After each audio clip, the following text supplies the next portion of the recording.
안녕하세요. 중학생이 되는 딸과 함께 살고 있는 41세 여성입니다. 저는 2년 전에 배은망덕한 인간들 때문에 지옥의 불구덩이에 빠졌다가 겨우 살아났습니다. 저를 지옥으로 밀어넣은 인간들은 시댁 식구들이었죠. 시댁 식구들은 신혼 때부터 한 통속이 되어서 돈 없고 가난한 친정과 저를 벌레 보듯이 하였습니다. 그때 당한 서러움과 억울함은 책으로 써도 몇 권은 될 정도였는데요.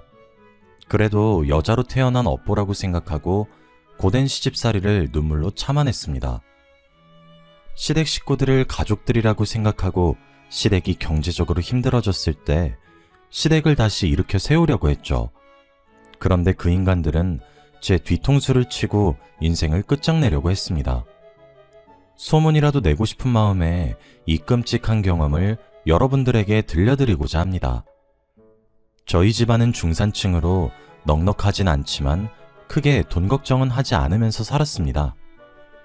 어느 순간 아버지께서 해고를 당하면서 집안 형편이 기울기 시작했는데요.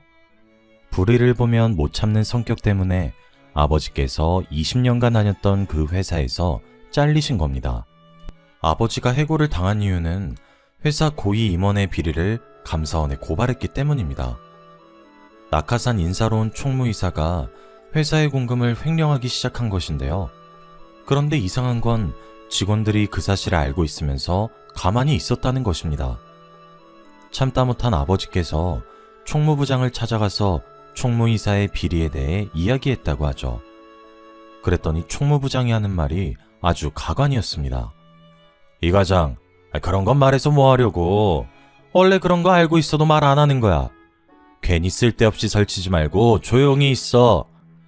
그러다 큰일 나면 어쩌려고 그러십니까?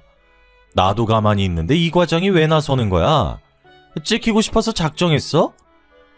부장 역시 다 알고 있었지만 총무이사가 무서워서 모른 척하고 있었던 거죠.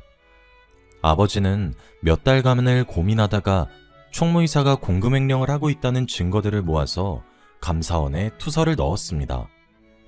그 사실을 한 총무이사가 괘씸한 아버지를 잘라버렸는데요.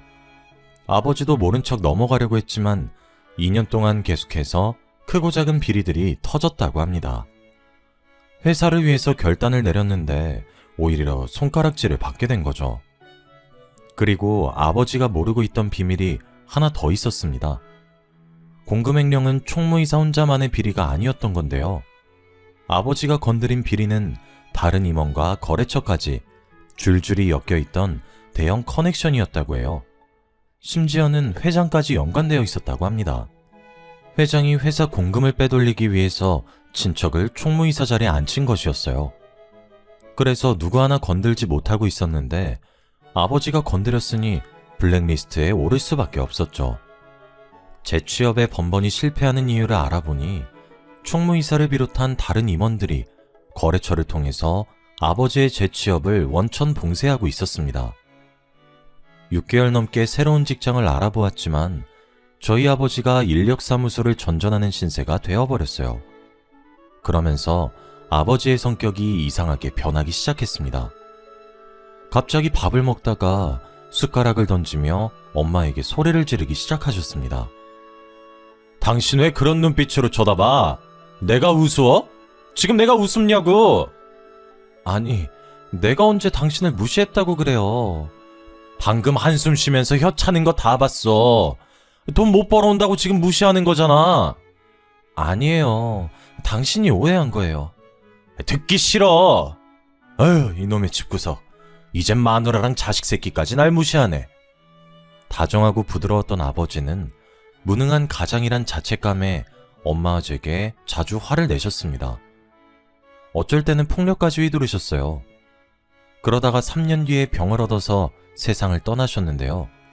3번에 걸친 수술과 2년간의 병원 생활로 5천만의 빚을 안겨주었습니다.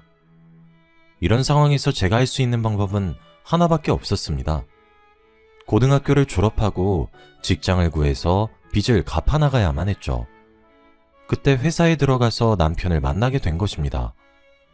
제 남편은 제가 일하던 회사의 사장 아들이었습니다. 격리 일을 하면서 남편을 지켜봤는데 사장인 아버지 밑에서 일을 배우고 있더라고요. 그러다 번번이 눈이 마주쳐서 난감한 상황이 펼쳐졌습니다. 남편이 저를 마음에 들어하는 눈치더라고요. 정혜씨, 오늘 시간 되면 같이 저녁이나 먹을까요? 저는 사장 아들이라 신기해서 쳐다본 것인데 제 눈빛이 호감의 눈빛이라고 생각한 모양이에요. 저한테 데이트 신청을 하길래 어색한 미소만 지었어요. 가만 보니까 한 번 차였다고 기죽지를 않더라고요. 퇴근 시간만 되면 같이 밥 먹거나 술을 마시자고 졸라댔어요. 저는 남편이 사장 아들이라는 사실을 알고 있어서 더 이상 거절하기가 힘이 들었죠. 사적으로 몇 번 만나다 보니 저도 남편에게 호감이 생겼는데요. 사장님께서 저와 남편이 몰래 만나고 있는 걸 알아차린 것 같았습니다. 사이가 진지해져서 결혼할까봐 걱정되셨는지 근무 도중 남편을 불러 이야기하는 것을 엿들었습니다. 너 혹시 격리 보고 있는 정혜랑 사귀고 있냐? 네, 맞아요. 아버지께서 어떻게 하셨어요? 딱 봐도 알지. 그렇게 티를 내는데 내가 어떻게 몰라? 애는 착하고 참 좋은 것 같은데 결혼할 정도는 아닌 것 같다. 경제적인 수준이 비슷해야지 나중에 부부싸움도 덜 할 거 아니야. 요즘 시대에 조건 보고 결혼하나요? 제가 못 사는 것도 아니고 그렇게 조건 따져가면서 결혼하면 저 영원히 결혼 못 할 수도 있어요. 아무리 그래도 격리나 하던 애를 며느리로 들일 수 없어. 세상에 여자가 이렇게 많은데 하필이면 정혜냐? 좋은 말 할 때 다른 애 찾아봐. 그날 이 대화를 엿듣고 얼마나 우울했는지 모릅니다. 제가 생각해봐도 가진 게 빚밖에 없는데 사장님께서 결혼을 반대하는 것도 당연했죠. 제가 부모라도 더 나은 집안과 사돈을 맺으려고 했을 테니까요. 그래서 남편과 멀어지려고 연락도 줄이고 회사에서는 사무적인 대화만 나눴습니다. 제가 갑자기 차가워지니까 남편이 저를 따로 불러서 무슨 일이 있냐고 묻더라고요. 정혜야, 너 요즘 이상하다. 연락도 잘 안 받고 왜 자꾸 피하는 거야? 내가 말 걸면 단답만 하고. 혹시 화나는 일 있어? 그걸 몰라서 물어요? 저 오빠랑 사장님이랑 이야기하는 거 다 들었어요. 사장님이 우리 사귀는 거 못마땅하게 생각하시잖아. 아니야. 우리 아빠가 아직 너에 대해서 잘 모르셔서 그래. 너랑 친해지면 생각 바뀌실지도 몰라. 사장님이랑 어떻게 친해져? 우리 둘만 좋다고 결혼했다가 무슨 일이라도 벌어질지도 모르고. 나도 그렇고 오빠도 그렇고 이제 슬슬 결혼할 나이잖아. 더 좋은 사람 만나서 결혼 준비해야지. 뭐? 그럼 지금 헤어지자는 거야? 아무리 그래도 이런 걸로 헤어지는 게 말이 돼? 정혜야, 다시 생각해보자. 아버지랑 엄만 내가 설득해 볼게. 남편이 이런 식으로 저를 붙잡으니까 헤어지기 어려웠죠. 남편은 부모가 반대한다고 저를 포기할 생각은 없다고 걱정하지 말라고 했어요. 그리고 진짜로 사장님을 설득시키기 시작했죠. 저를 데리고 집으로 가서 식사도 하고 술도 한 잔씩 하면서 사장님과 사적인 대화를 많이 나누게 되었습니다. 진짜로 사장님이 절 좋아하게 되실 줄은 꿈에도 몰랐는데 2달 뒤에 저희들의 결혼을 허락하시더라고요. 그런데 나중에 알고 보니 이제 제 시아버지가 되신 사장님께서 남편과 거래를 한 것이었습니다. 남편은 몇 달 동안 공을 들여서 새로운 거래처를 확보하는 데 성공했는데 만약 결혼을 허락하지 않으면 거래처를 다른 경쟁회사에 넘겨버리겠다고 협박했다고 해요. 뭐? 민철이 너 지금 뭐라 했냐? 땡땡사에 그걸 넘기겠다고? 네가 지금 미쳤어? 감히 아버지를 협박해? 아버지, 협박이 아니라 거래를 하자는 거예요. 정혜를 며느리로 드리고 좋은 거래처 확보하실래요? 아니면 이 거래 아예 그만두실래요? 제가 이 사실을 알았으면 남편을 말렸을 텐데 결국 시아버지께서 결혼을 허락하신 거였습니다. 남편 말로는 시아버지께서 끝까지 결혼을 반대하시니까 마지막 수단을 쓴 거라고 합니다. 전 이것도 모르고 좋다고 결혼식을 올렸네요. 덕분에 저는 시부모님께 밉보여서 원치도 않는 시댁살이를 하게 되었습니다. 제가 시댁까지 찾아가서 따로 살고 싶다고 말씀드리니까 시어머니는 저한테 이렇게 말씀하시더군요. 집 살 돈은 있고? 혼수도 안 내왔으면서 분갈하겠단 거니? 아니요, 어머님. 같이 사시면 어머님이 불편해하실까봐. 불편하긴 뭐가 불편해? 안 그래도 몸 안 좋아서 집안일 도울 사람 필요했는데 잘 됐다. 얼른 이삿짐 옮겨. 제가 남편한테 말해서 따로 살고 싶다고 해도 시어머니께서 시댁에 남아도는 방도 많은데 굳이 분가해야겠냐고 따지셨습니다. 보나마나 저를 옆에 두고 살림을 시키면서 부려먹을 속셈이시겠죠. 결국 시어머니의 바람대로 결혼 후 회사를 그만두고 시댁살이를 시작하게 되었습니다. 예상대로 시어머니께서 저를 갈구시더라고요. 시어머니와 한 집에서 사느라 저는 방에서 편히 누워있지도 못했습니다.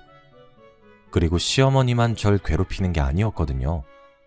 손아래 시누이는 저를 아예 가사도우미 취급했습니다.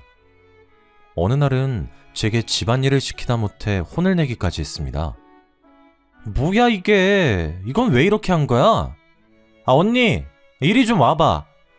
시누이가 앙칼진 목소리로 저를 부르길래 가봤더니 너덜너덜해진 속옷이 보였습니다. 시누이는 이 속옷이 세탁기에서 나왔냐며 왜 이렇게 했냐고 저를 노려보고 있었습니다. 언니, 이건 실크 소재라서 손빨래 한다고 몇 번이나 말했어요. 이게 뭐야? 비싼 건데 완전 걸레가 됐잖아. 시누이는 큰마음 먹고 산 명품 속옷이 망가졌다고 난리를 치더라고요. 이게 얼마짜린지 아냐고 난리를 치길래 한숨을 쉬면서 사과했죠. 미안해. 내가 깜빡하고 그냥 세탁기에 넣었네. 다음엔 진짜 조심할게. 그런 정신머리로 살림을 어떻게 해요? 나 엿먹이려고 일부러 이러는 거 아니에요? 아니, 엿먹이려고 일부러 그랬다니 말이 너무 심한 거 아니야? 내가 일부러 그럴 리가 없잖아. 아이씨, 짜증나게. 돈 없고 무식하면 시키는 거라도 잘하든가. 정말 멍청한 건 답도 없다니까. 저도 화가 나서 목소리를 높이니까 시누이가 짜증을 내면서 제 어깨를 치고 가버렸습니다.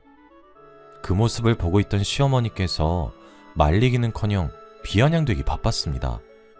효정아, 그만해라. 시장에서 파는 속옷만 입던 애가 명품 속옷이 뭔진 알겠니? 그러니까 쥐가 실수해놓고 괜히 짜증내고 있어. 시어머니가 은근히 저를 비꼬면서 시누이 편을 들고 거기에 신난 시누이가 저를 대놓고 비웃었죠. 그런 일이 한두 번이 아니었습니다. 거의 매일 일어나서 미칠 지경이었어요. 두 모녀는 제가 뭘 해도 마음에 들어하는 법이 없었고 늘 잔소리하고 구박만 늘어놓았습니다. 남편에게 말해봐도 시어머니와 시누이는 남편이 하는 말을 귓등으로도 듣지 않았습니다. 모두 제 집안이 가난한 탓이라 생각하고 참을 수밖에 없었는데요. 그래도 저를 이해해주는 남편만 믿고 살았는데 1년 뒤 남편이 베트남으로 가게 되었습니다. 시아버지께서 베트남에 수출을 하려고 몇 년 동안 공을 들인 사업체와 드디어 연결이 됐습니다. 거래처를 관리하려면 남편이 베트남에 가야만 했죠. 남편이 이 이야기를 해주면서 저한테 3년만 참고 있으란 말을 해주었습니다. 여보, 당신 고생하고 있는 거 다 알아. 근데 눈 딱 감고 3년만 참자. 내가 베트남에서 성공하고 오면 분가하자. 내가 제대로 호강시켜줄 테니까 조금만 참아줘. 3년? 1년도 힘들 것 같은데 3년? 안 가면 안 되는 거야? 내가 안 가면 당신이 더 힘들어질 거야. 나도 안 가고 싶었는데 당신 시댁에서 나오게 하려면 다녀와야 할 것 같아. 그럼 딱 3년이다. 더 길어지면 안 돼. 그 뒤로 우리 분가하는 거다. 나랑 약속해. 남편을 베트남으로 보내는 대신 돌아오면 꼭 분가하기로 약속했습니다. 다행히 베트남에서 아예 사는 것이 아니라 3개월이나 6개월에 한 번씩 한국으로 들어올 수 있었습니다. 남편이 잠시 한국에 온 사이 딸아이도 가질 수 있었는데요. 제 딸이 걸음마를 시작할 무렵 어처구니 없는 소식을 듣게 되었습니다. 베트남에서 일하던 남편이 교통사고를 당했다는 거 있죠. 게다가 며칠 후에 세상을 떠났다는 소식을 뒤늦게 알아서 베트남으로 가게 되었습니다. 그곳 대사관 직원을 만나 병원으로 가니 정말 남편이 죽은 채로 누워있더군요. 갑작스러운 충격에 말도 나오지 않았지만 저는 남편의 시신과 함께 한국으로 돌아와야만 했습니다. 그런데 한국에 돌아오자마자 시어머니께서 싸늘한 눈빛으로 저를 쏘아 붙이셨죠. 네가 왜 여기 있니? 남편도 죽었는데 네가 무슨 염치로 이 집에 빌부터 사려고 하는 거야? 당장 짐 싸서 나가! 시어머니께서 저를 내쫓으려는 것도 모자라 남편이 베트남에서 죽은 걸 제 탓으로 돌렸습니다. 집안의 며느리 잘못 들이면 서방 잡아먹는다는데 그 말이 딱 맞네. 너 때문에 우리 아들이 죽었어. 그게 왜 제 탓이에요? 정말 해도 해도 너무하세요. 아니 인연이 뭘 잘했다고 눈을 치켜뜨고 소리를 질러? 억울해서 그래요. 그동안 무시당한 것도 억울한데 남편 죽은 지 며칠이나 지났다고 저를 쫓아내려고 들어요? 양심 없는 년? 너까지 꽤 억울하다고? 듣기 싫으니까 당장 이 집에서 나가. 네, 나갈게요. 있으라고 사정해도 나갈 거라고요. 남편 장례만 치르고 바로 나갈 거니까 제발 저 좀 내버려 두세요. 남편 잡아먹은 년이 무슨 염치로 장례를 치른대? 절대 안 된다. 더 이상 볼 생각 없으니까 썩 나가거라. 시어머니께서 끝까지 고함을 지르길래 눈물을 머금고 나왔습니다. 딸을 데리고 친정으로 가니까 어머니께서 제 이야기를 듣고 같이 눈물을 흘려주셨죠. 아이고, 세상에 그런 몰상식한 집안이 다 있나. 우리 딸이 남편을 잃었는데 감히 쫓아내? 내가 결혼을 잘못 시켰다. 남편들 눈만 보는 게 아니라 시댁도 같이 보는 거였는데. 엄마, 나 너무 억울하고 푸네. 그동안 당한 수모 생각하면 밤에 잠도 안 와. 제가 울면서 그동안 엄마한테 이야기하지 못한 시댁살이를 다 털어놓았습니다. 엄마는 왜 이제 와서 이야기하냐고 저를 혼내셨습니다. 이혼했어야 했는데 왜 참았냐고 그러면서 우시는데 아무 말도 못하겠더군요. 그날 이후로 엄마와 같이 살면서 다시는 결혼하지 않으리라 다짐했습니다. 그러다 시댁 소식을 듣게 되었는데요. 시아버지께서 남편이 읽어놓은 베트남 지사를 관리하다가 몇 달 뒤에 어처구니 없는 일을 겪으셨다고 합니다. 남편 덕분에 베트남의 거래처를 뚫어서 재미를 톡톡히 본 시아버지께서 거래처 사장 말만 듣고 중국 진출을 시도했다고 하죠. 자네도 세계에서 중국 시장이 제일 큰 거 알고 있지? 이제 슬슬 중국 쪽 노려봐야지. 언제까지 푼돈만 가지고 있을 거야? 아니, 무슨 방법으로? 자네가 중국 시장에 대해 잘 알고 있나? 나만 믿어. 내가 중국에서 일해봐서 알아.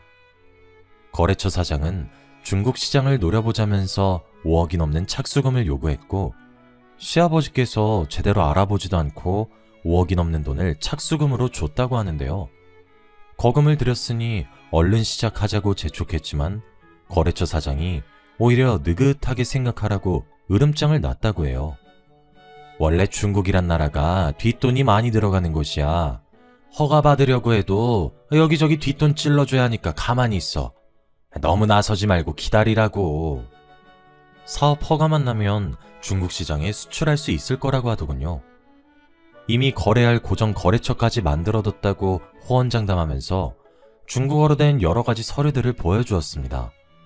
그리고 10억을 추가로 더 요구했습니다. 시아버지께서 그 서류들을 보고 고민하다가 베트남 지사를 처분해서 돈을 마련했다고 합니다. 사기라고 생각하지 못하고 중국에 올인한 셈이었죠. 당연히 시어머니께서 이 사실을 아시고 말리셨다고 하는데요.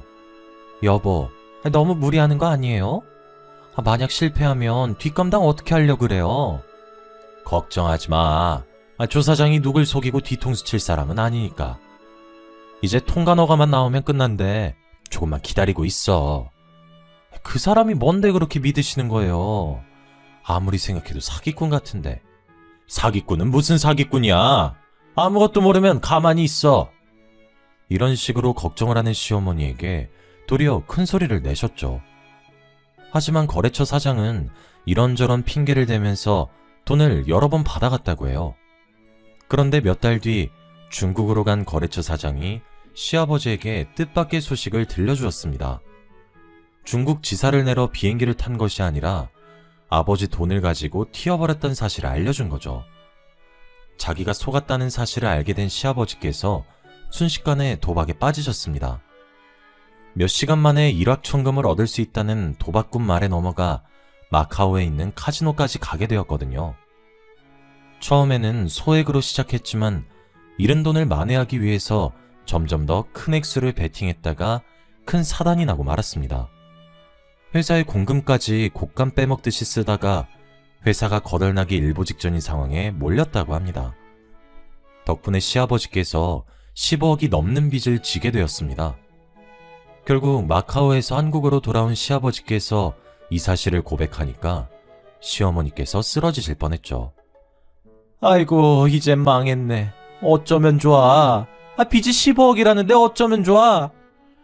시어머니께서 하루아침에 알거지 신세가 되었다며 바닥에 주저앉아 통곡을 하셨습니다. 시간이 지나자 집까지 압류되어서 길바닥에 나앉는 처참한 신세가 되어버렸다고 하는데요. 저희 엄마가 그 소식을 듣고 시댁이 벌 받는 거라고 하셨습니다. 아이고, 꼴 좋다. 돈 좀 있다고 내 딸 구박하고 쫓아내니까 그런 천벌을 받는 거야. 그런 놈들은 혼쭐 좀 나봐야 돼. 맞아. 시댁이 벌 받으니까 우리가 잘 되네. 진짜 사람 죽으란 법 없나 봐. 제가 괜히 이런 말 하는 것이 아니었습니다. 15년 전에 외할아버지가 돌아가시면서 외동딸이었던 저희 엄마에게 논과 밭이 있는 땅을 유산으로 물려주셨습니다. 엄마는 아직 팔 때가 아니라는 동네 사람들 말에 그 땅을 팔지도 못하고 벌금을 물어야 하는 애물단지였습니다. 엄마 말로는 그 땅이 농지여서 경작하지 않으면 벌금을 내야 한다고 하더라고요.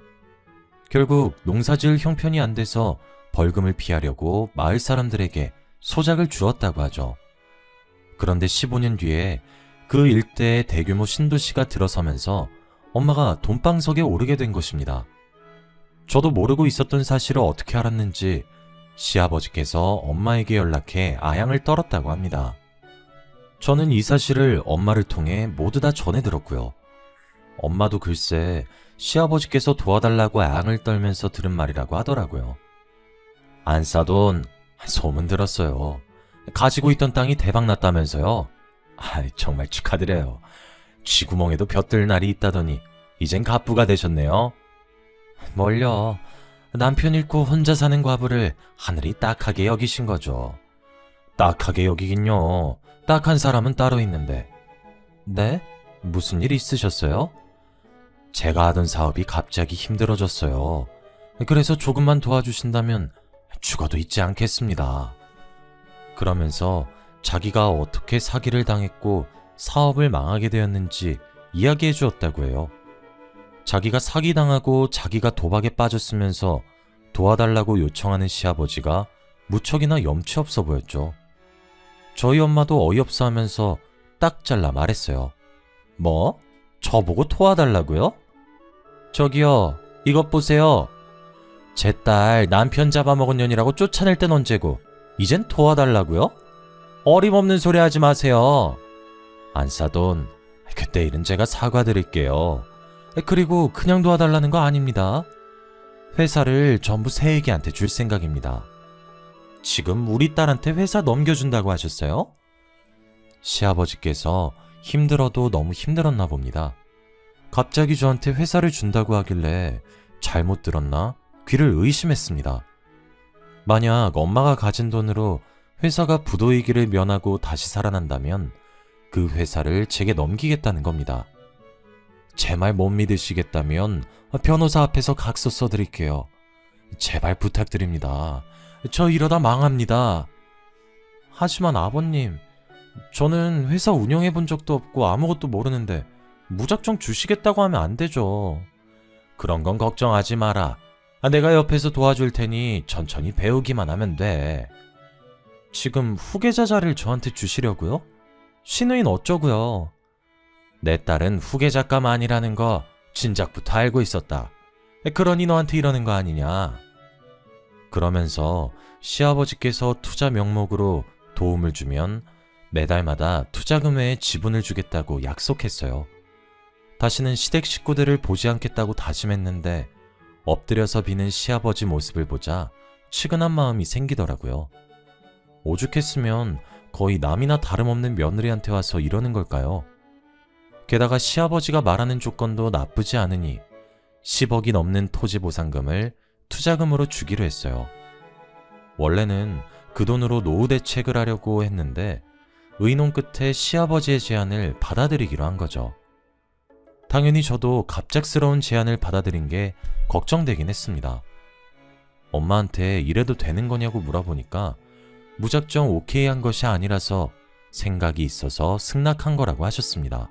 확실하게 계약서도 받아뒀고 건물보단 회사에 투자해서 매달 수익 챙기는 게 훨씬 나을 것 같구나. 네가 회사 차지하면 CM이랑 신우도 널 얕잡아 볼 일 없을 거다.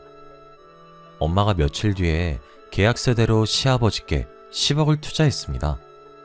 그 덕분에 시아버지께서 급한 불을 끌 수 있었고 시댁도 압류의 위기에서 벗어날 수 있게 되었습니다. 시어머니도 이 사실을 알고 제 눈치를 보며 고맙다는 인사를 다 건네더라고요. 아가, 고맙다.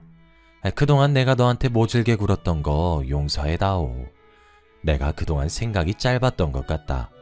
정말 미안하구나. 시어머니께서 제 손을 잡고 머리까지 숙이시길래 불편한 마음이 들었습니다. 게다가 시누이까지 제게 사과를 하며 시댁으로 다시 들어와서 살라고 하더군요. 저는 이 사람들을 용서할 생각이 없었는데 저 자세로 나오니 마음이 흔들렸습니다. 게다가 시아버지께서 저를 대표이사로 앉히겠다는 약속을 지키셨죠. 저를 소개하는 자리를 갖기 위해 시아버지께서 고위 임원들 회의를 여신 것이었습니다. 그러면서 저를 대표이사라고 이야기해 주길래 정말 감회가 새로웠습니다. 여러분, 우리 회사를 위기에서 구해낸 신임 대표이사님입니다. 모두 박수로 환영해 주세요. 임원들이 전부 자리에서 일어나서 축하해 주어서 엄청나게 떨렸지만 아무렇지 않은 척했습니다. 격리일만 하던 제가 대표이사직에 오르다니 지금 생각해도 믿을 수가 없는데요. 제가 민폐만 끼치는 것은 아닐까 싶었는데 시아버지께서 이것저것 많이 알려주셨습니다. 회사 일을 아예 안 해본 것이 아니라서 헤매지 않고 금방 배울 수 있었죠. 시아버지께서도 몇 년 동안 저를 가르쳐 주시면서 해준 말이 아직도 잊혀지지가 않아요.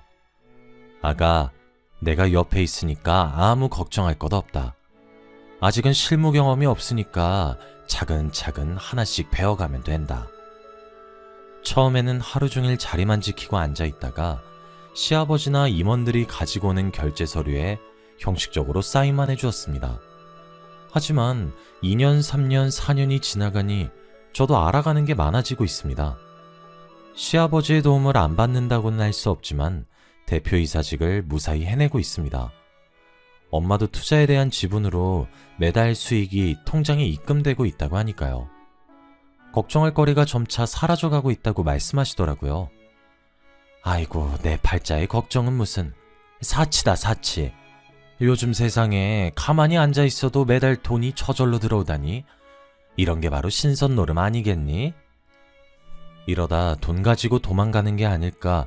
시아버지를 믿지 못하던 엄마도 이젠 마음 놓고 시아버지가 하는 말은 전부 믿게 되었습니다.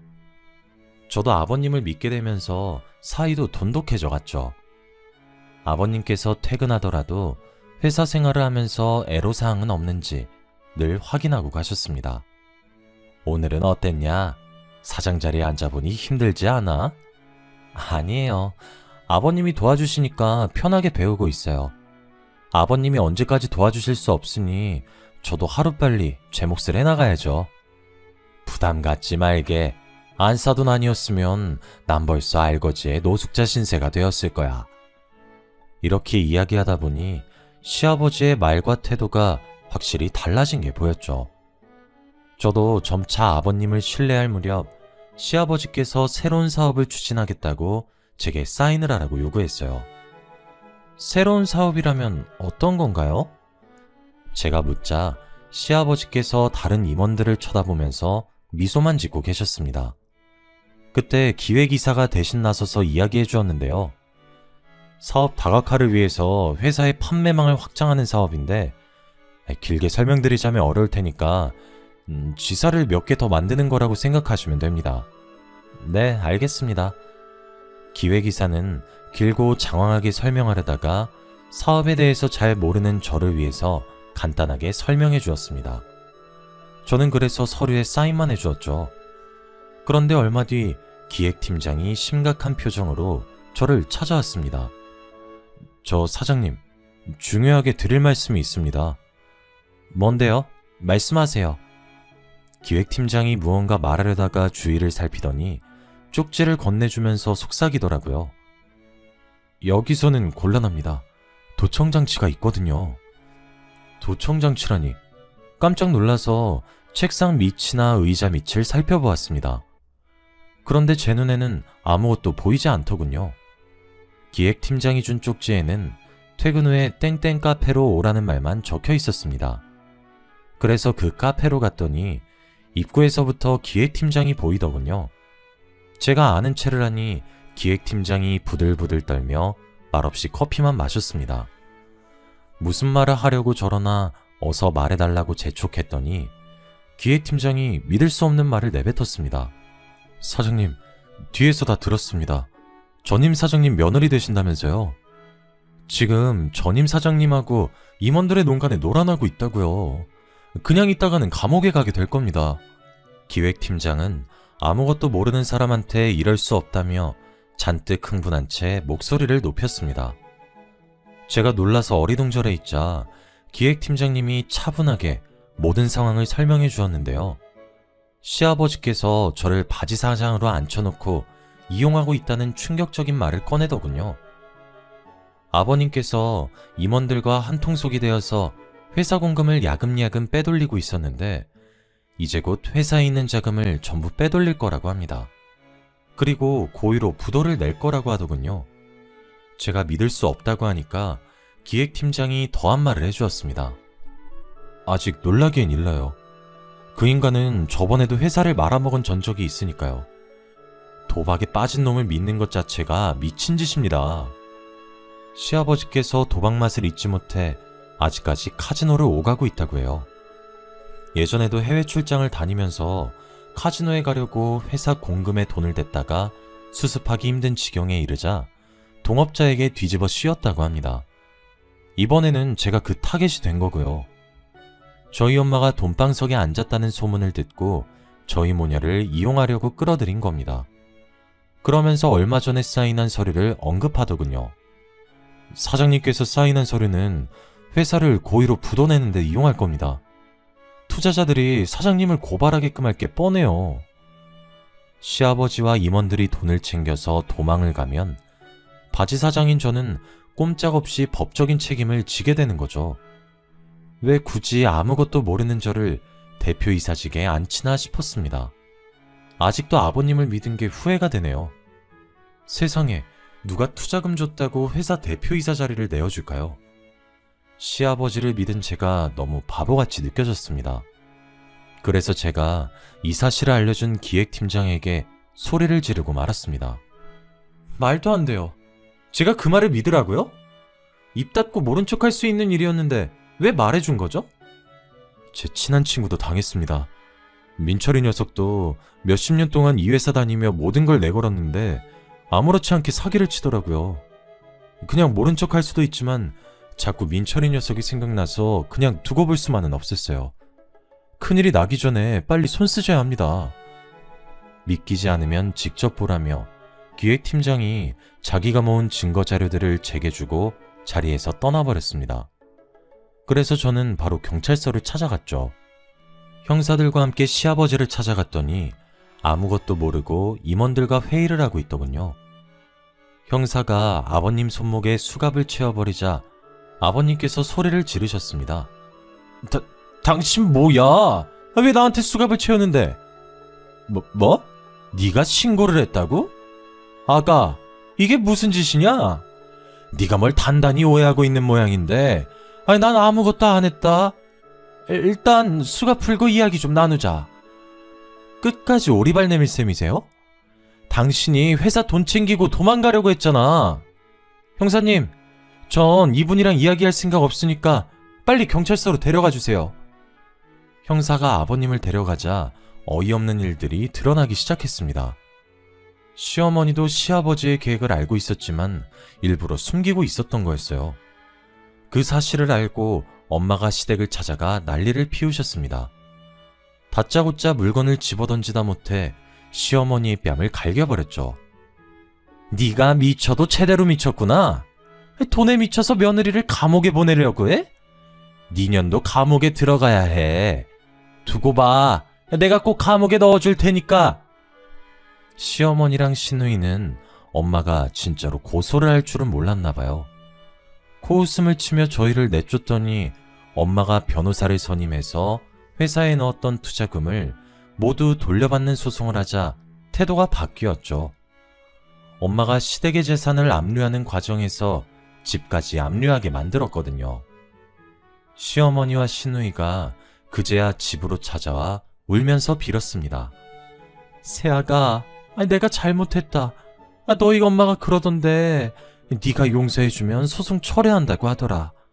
우리 진짜 집 압류당하면 길바닥에 나 앉아야 돼.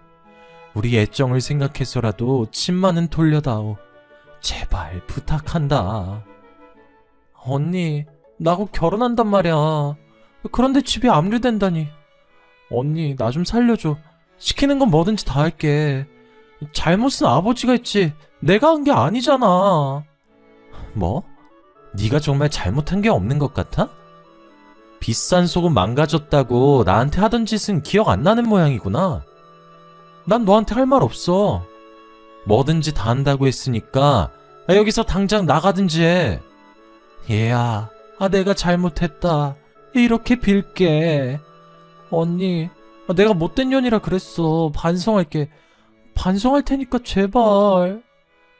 저는 시어머니와 시누이가 뭐라 하든 간에 예전에 저를 쫓아냈듯이 집에서 내보냈습니다. 사람에게는 넘지 말아야 할 선이 있습니다. 그 선을 넘는 순간 언젠가는 혹독한 대가를 치러야겠죠. 아직까지 법정소송 다툼이 이어지고 있지만 저는 절대 포기할 생각이 없습니다. 끝까지 가서 저를 속이고 농락한 시댁에게 복수해 주려고 합니다. 이 사연을 보내는 것도 복수하는 방법 중 하나라고 생각하는데요. 제발 부디 시댁 사람들이 제 복수를 달게 받고 진심으로 뉘우치길 바랍니다.